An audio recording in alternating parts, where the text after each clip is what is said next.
Doctor ortho, अब दर्द भी घुटने टेकेगा।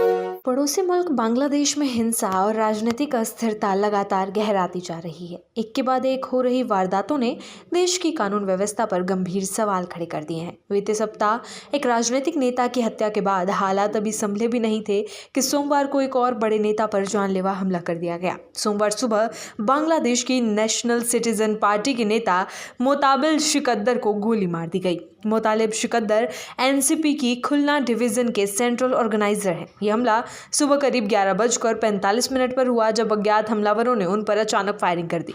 हमलावरों ने सीधे उनके सिर को निशाना बनाते हुए गोली चलाई, जिससे इलाके में अफरा तफरी मच गई। गोली लगने के बाद मतलब शिकद्दर को गंभीर हालत में तुरंत खुलना मेडिकल कॉलेज अस्पताल ले जाया गया। स्थानीय पुलिस के प्रभारी अनिमेश मंडल ने बताया कि जब शिकद्दर को अस्पताल लाया गया तब उनकी हालत नाजुक थी। डॉक्टरों की टीम ने तत्काल इलाज शुरू किया।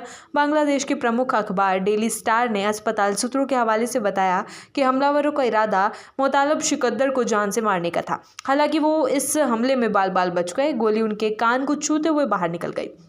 इस वजह से वो घायल जरूर हुए, लेकिन फिलहाल खतरे से बाहर बताए जा रहे हैं। अस्पताल प्रशासन के अनुसार उनकी हालत स्थिर है और डॉक्टरों की निगरानी में इलाज जारी है। यह हमला ऐसे समय पर हुआ है जब बांग्लादेश पहले से ही राजनीतिक हिंसा की चपेट में है। इससे पहले बीते सप्ताह इंकलाब मंच के नेता शरीफ उस्मान हादा की गोली मारकर हत्या कर दी गई थी। शरीफ उस्मान हादा ढाका 8 सीट से सांसद का चुनाव लड़ने की तैयारी कर रहे थे। उनकी हत्या ढाका के पाल्टन इलाके में हुई थी, जहां बाइक सवार हमलावरों ने उनके सिर पर गोली मार दी थी। हमले के बाद शरीफ उस्मान हादा को पहले ढाका मेडिकल कॉलेज में भर्ती करवाया गया था। हालत गंभीर होने पर उन्हें इलाज के लिए सिंगापुर भेजा गया, लेकिन तमाम कोशिशों के बावजूद उनकी जान नहीं बचाई जा सकी। उनकी मौत के बाद बांग्लादेश में राजनीतिक तनाव और हिंसा में तेजी देखने को मिली। शरीफ उस्मान हादा की हत्या के बाद देश के कई हिस्सों में अस्थिरता फैल गई। इस बीच मयमनसिंह जिले से एक और चौंकाने वाली घटना सामने आई, जहां हिंदू युवक दीपू चंद्र दास की बेरहमी से हत्या कर दी गई। आरोप है कि एक फैक्ट्री परिसर में भीड़ ने दीपू चंद्र दास को जिंदा जला दिया। भीड़ का आरोप था कि दीपू ने उनकी धार्मिक भावनाओं को ठेस पहुंचाई है।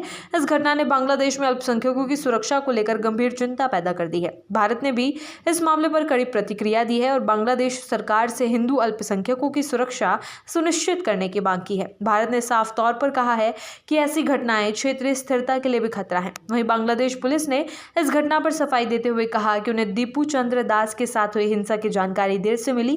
पुलिस का दावा है कि अगर समय पर सूचना मिल जाती तो दीपू की जान बचाई जा सकती थी।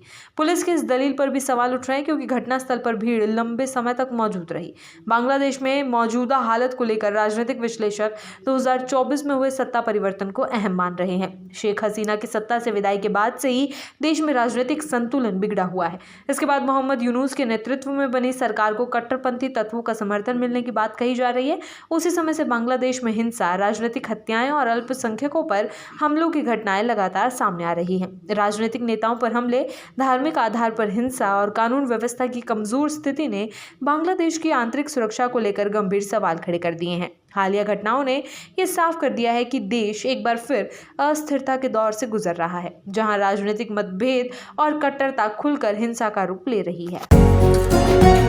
डॉक्टर ऑर्थो, अब दर्द भी घुटने टेकेगा।